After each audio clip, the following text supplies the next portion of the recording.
Yang mulia Wakil Presiden Republik Indonesia, Bapak Gibran Rakabuming Raka, yang terhormat Wakil Menteri Pendidikan Dasar dan Menengah, yang terhormat Ibu Ketua Komisi 10 DPR RI, beserta anggota Komisi 10 yang membersamai kita pada acara pagi hari ini. Yang kami hormati Deputi Bidang Koordinasi Peningkatan Kualitas Pendidikan dan Moderasi Beragama, Kementerian Koordinator Bidang Pembangunan Manusia dan Kebudayaan, para pejabat Eselon 1 di lingkungan pendidikan dasar dan menengah, seluruh peserta rapat koordinasi, dan juga para kepala dinas pendidikan provinsi dan kabupaten, dan seluruh hadirin wal hadirat yang saya muliakan. Assalamualaikum warahmatullahi wabarakatuh. Selamat pagi, salam sejahtera untuk kita semua. Pertama-tama marilah kita bersyukur atas nikmat Allah Tuhan yang Maha Esa yang terlimpahkan kepada kita, sehingga pada pagi hari ini kita bisa bersama-sama menghadiri acara evaluasi kebijakan Kementerian Pendidikan Dasar dan Menengah untuk landasan kebijakan pada tahun 2025. Bapak Wakil Presiden yang kami hormati, izinkan kami menyampaikan bahwa acara ini dihadiri oleh para kepala dinas pendidikan dari seluruh Indonesia dan juga beberapa kepala daerah yang kami undang secara khusus untuk memberikan pengalaman mereka dalam melaksanakan kebijakan Kementerian Pendidikan Dasar dan Menengah. Acara ini kami maksudkan sebagai bagian dari upaya kami untuk memperbaiki kinerja atas kebijakan-kebijakan yang telah dilaksanakan oleh Kementerian Pendidikan. Dua isu utama yang kita bahas pada acara evaluasi ini, yang pertama terkait dengan kebijakan Yonasi dan PPDB, dan yang kedua tentang kebijakan guru P3K. Ini merupakan dua isu yang memang menjadi polemik di masyarakat. Bahkan isu itu sudah mengemuka sebelum saya serah terima jabatan dengan Mas Nadiem Anwar Makarim. Tetapi ini juga menunjukkan bagaimana perhatian masyarakat terhadap pentingnya kebijakan dan pelayanan pendidikan yang lebih baik lagi di masa-masa yang akan datang. Satu hal yang ingin kami tekankan pada kesempatan ini sesuai dengan visi Kementerian Pendidikan Dasar dan Menengah yang mengacu kepada pembukaan Undang-Undang Dasar 45, Undang-Undang Sistem Pendidikan Nasional dan Program Astacita, kami berusaha untuk memberikan layanan pendidikan yang bermutu untuk semua. Ini merupakan arah besar agar setiap warga negara berhak mendapatkan layanan pendidikan yang bermutu. Ada dua aspek penting dalam kaitan pencapaian visi ini. Yang pertama berkaitan dengan kebijakan-kebijakan yang menjadi landasan konstitusional di dalam kami melaksanakan tugas dan amanah sebagai Menteri Pendidikan Dasar dan Menengah. Dan yang kedua adalah aspek-aspek strategis yang berkaitan dengan bagaimana kebijakan itu dilaksanakan di masyarakat.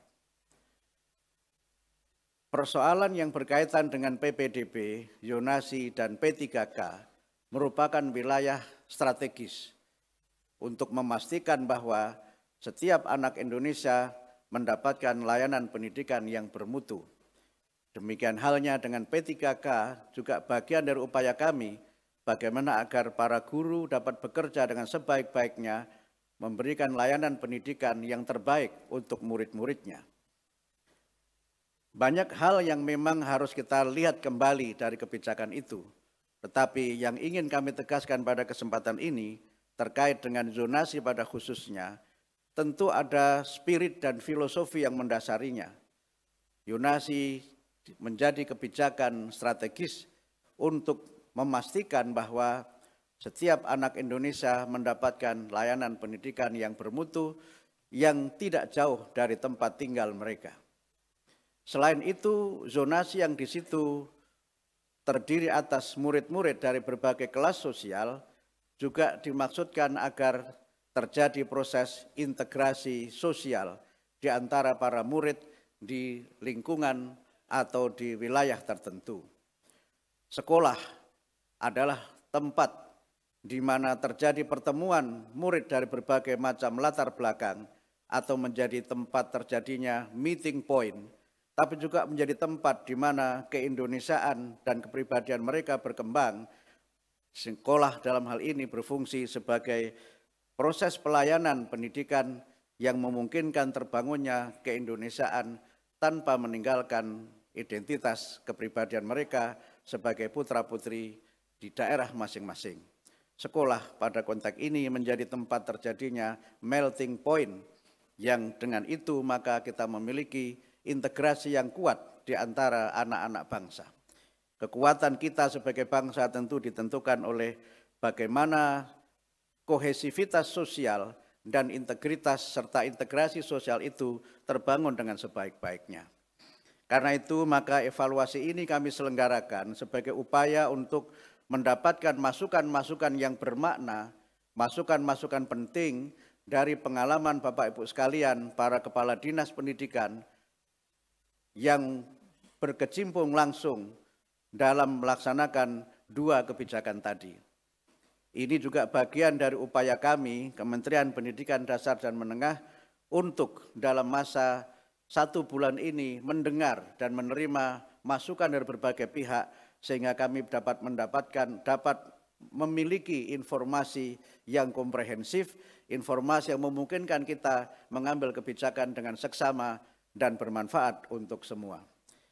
Kami menyampaikan terima kasih atas kehadiran Bapak Wakil Presiden Republik Indonesia yang sudah meluangkan waktu untuk memenuhi undangan kami di tengah padatnya kegiatan beliau, dan juga kami mengharapkan agar Bapak Wakil Presiden dapat memberikan arahan kepada para peserta rapat evaluasi ini dan sekaligus juga membuka secara resmi untuk acara kita pada pagi hari ini. Demikian yang dapat kami sampaikan. Mohon maaf atas segala kekurangan dan hal-hal yang tidak berkenan. Wassalamualaikum warahmatullahi wabarakatuh.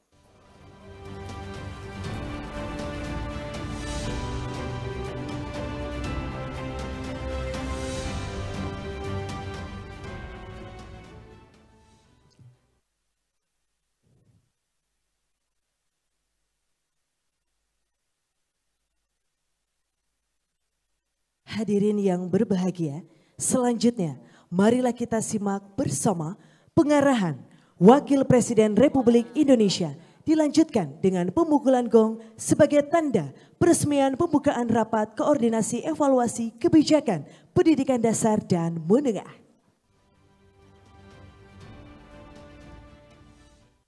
Assalamualaikum warahmatullahi wabarakatuh. Salam sejahtera, shalom, om swastiastu, namo buddhaya, salam kebajikan, rahayu, rahayu. Yang saya hormati Pak Menteri, Bu Ketua Komisi 10 dan seluruh anggotanya, kepada para kepala dinas yang mengikuti rakor pada pagi hari ini. Mungkin langsung ditampilkan saja. Ini adalah surat yang saya kirim waktu saya masih jadi wali kota. Saya kirim surat ini ke Pak Menteri Pendidikan. Ya, namun kemarin saya cek ke Pak Sekda dan kepala dinas yang ada di Solo, surat ini belum mendapat tanggapan. Surat ini isinya adalah keluhan-keluhan saya sebagai wali kota, ya mengenai, tadi sudah dibahas Pak Menteri, mengenai masalah zonasi, masalah program Merdeka Belajar, masalah pengawas sekolah, masalah ujian nasional. Tapi Pak Menteri yang sekarang beda. Kemarin pulang dari Akmil Magelang kita langsung koordinasi dan kita langsung klik untuk masalah-masalah zonasi ini.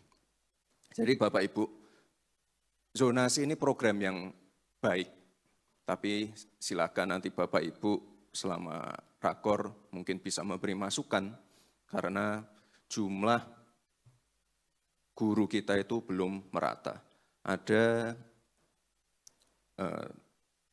Ada provinsi tempat-tempat yang kelebihan guru. Ada provinsi tempat-tempat yang kekurangan guru. Ya, ini nanti tentunya menjadi PR untuk Pak Menteri. Jadi zonasi sekali lagi ini program yang baik, tapi mungkin belum bisa diterapkan di semua wilayah. Tapi waktu itu saya sebagai wali kota ya tentunya kita harus comply dengan program yang di pusat. Kita ikuti program ini, tapi sekali lagi Bapak Ibu, tiap tahun permasalahannya sama. Komplain yang diarahkan ke saya sama terus. Tiap tahun berulang. Dan akhirnya saya bersurat, ya tapi tidak ditanggapi. Jadi intinya Bapak Ibu, ini mohon dikaji lagi, apakah akan diteruskan, ataukah akan kembali ke sistem yang lama. Silakan nanti didiskusikan. Jadi jumlah guru yang belum merata dan fasilitas yang belum merata juga. Dan tiap tahun fenomenanya sama, pasti ada kenaikan perpindahan domisili menjelang PPDB. Ya, ini perlu dikaji lagi. Lalu selanjutnya Bapak Ibu, ini saya titip juga, kemarin sudah saya bahas dengan Pak Menteri juga. Jadi sekolah itu harus menjadi tempat yang aman dan nyaman bagi guru dan para murid. Ini jangan ada lagi kasus kekerasan, kasus bullying, jangan ada lagi kasus kriminalisasi guru. Ini ya salah satu contoh-contoh yang ada sekarang. Sudah ada undang-undang perlindungan anak, tapi ya saya mohon maaf, jangan undang-undang perlindungan anak ini dijadikan senjata untuk menyerang para guru. Jadi mungkin ke depan perlu kita dorong juga Pak Menteri undang-undang perlindungan guru. Jadi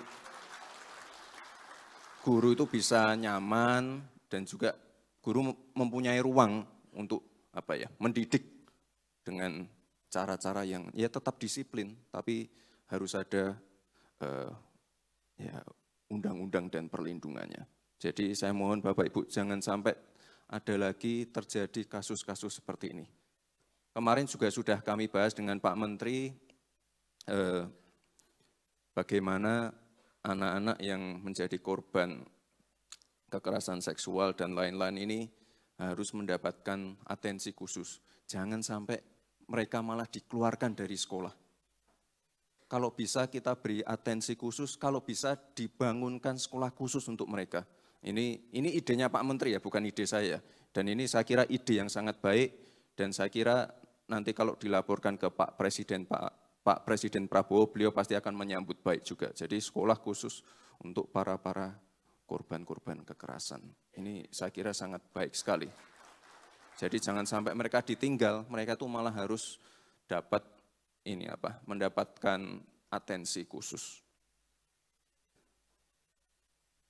Kemarin sebelum ini, kemarin sempat kita bahas juga, mungkin ini juga teman-teman media sudah banyak mendengar bagaimana nanti akan diterapkan pelajaran matematika di tingkat TK. Saya kira ini sangat baik. Dan kemarin saya titip ke Pak Menteri di rapat terakhir kita, ini kalau bisa mungkin di tingkat SD atau SMP, mungkin diterapkan juga sekolah pelajaran coding Jadi jangan sampai kita kalah dengan India, karena sekali lagi Bapak Ibu, ya untuk menuju Indonesia emas kita butuh generasi emas. Kita pengen lebih banyak lagi ahli-ahli coding, ahli-ahli AI, ahli-ahli machine learning, dan lainnya. Mari selanjutnya. Ya, ini saya yakin Pak Menteri juga sudah berkoordinasi dengan Kementerian PU. Ya. Anggarannya sudah ada, ya jangan sampai ada lagi sekolah-sekolah yang roboh, bocor, jangan sampai ada lagi sekolah-sekolah yang rusak. Ini nanti silakan Pak Menteri berkoordinasi dengan Pak Menteri PU, sekolah-sekolah mana saja yang nanti akan mendapatkan bantuan untuk negeri dan swasta. Jadi sekali lagi kita pengen kebijakan ini, anggaran ini bisa tepat sasaran sehingga langsung mengena ke penerima manfaatnya. Itu. Nah, terakhir Bapak Ibu, saya titip program makan siang gratis. Ini sudah kami uji cobakan di beberapa sekolah, sudah berjalan dengan baik, ya mungkin ada beberapa 1-2 masukan, dan saya kira di ruangan ini semuanya setuju dengan program yang ini. Jadi sekali lagi Bapak Ibu, mohon program ini dikawal dengan baik, anak-anak kita dikawal dengan baik, dan saya titip semoga nanti di akhir rakor ini kita bisa menghasilkan kebijakan-kebijakan yang baik untuk anak-anak kita. Terima kasih Bapak Ibu, selamat mengikuti rakor. Terima kasih. Wassalamualaikum warahmatullahi wabarakatuh.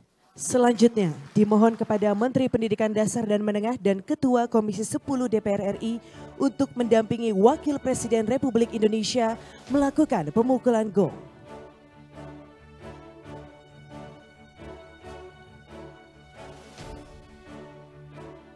Baik, Bapak dan Ibu, izin kami pandu menghitung mundur.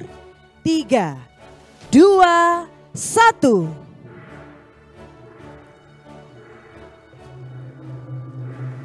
Dengan demikian, acara rapat koordinasi evaluasi kebijakan pendidikan dasar dan menengah telah resmi dibuka. Boleh kita berikan tepuk tangan yang paling meriah Bapak dan Ibu? Dan kami ucapkan terima kasih dan kami persilakan untuk kembali ke tempat.